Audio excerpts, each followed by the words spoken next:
молодожены Глеб и Виктория были счастливой парой. Их любовь была такой яркой, что, казалось, ничто не может их разлучить. Они поженились, когда им было всего по 20 лет, и мечтали о семье, о детях, о счастье, которое будет их согревать всю жизнь.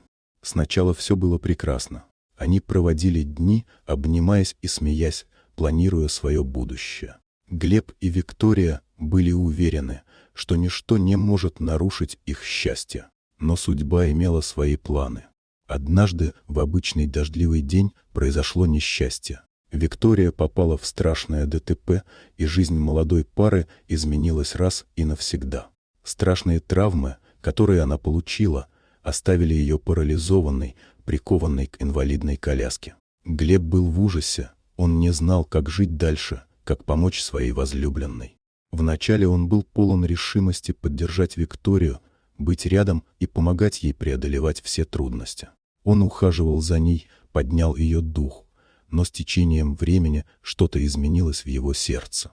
Он почувствовал усталость, страх перед неизвестностью, перед будущим, которое уже не было таким, каким они мечтали. И в один момент Глеб сказал Виктории слова, которые разбили ее сердце на кусочки. «Я устал от этого». И ушел. Она осталась одна, среди обломков своей мечты, в мире, где она больше не могла двигаться. А он ушел, оставив ее наедине со своей болью. Долго она молчала, пытаясь понять, что же произошло, как можно было потерять все, что было дорого и близко. Но потом в ней что-то изменилось. Она почувствовала гнев, жгучий и яркий, который ослепил ее разум и заставил действовать без раздумий. В один холодный вечер, когда все спали, Виктория выехала на коляске на улицу.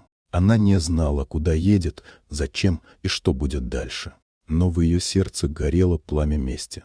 Она нашла место, где стояла его машина, его гордость и его страсть. Она взяла с собой канистру бензина, коробку спичек из кармана своей коляски и подожгла первую спичку. Пламя было ярким, жгучим. Оно стало ее голосом, криком боли и обиды. Она посмотрела на машину, которая долго была символом его силы, его успеха, и увидела, как она покрывается пламенем.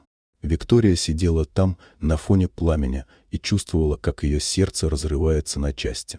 Она знала, что больше никогда не будет прежней, что этот акт мести не принесет ей облегчения, но она сделала это ради себя, ради своей боли, чтобы он почувствовал, что потерял не только ее, но и часть себя.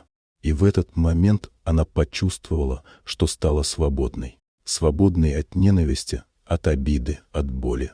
Она оставила пламя за собой и уехала, оставив в прошлом все, что могло связывать ее с этим человеком, который ушел, когда стало трудно. И она двигалась вперед, несмотря на все преграды, на все боли, зная, что у нее есть сила быть сильной, даже когда весь мир кажется против ней. И она поняла, что истинная сила не вместе, а в способности прощать и идти дальше, даже если сердце разбито и душа истерзана. Вот такая удивительная история.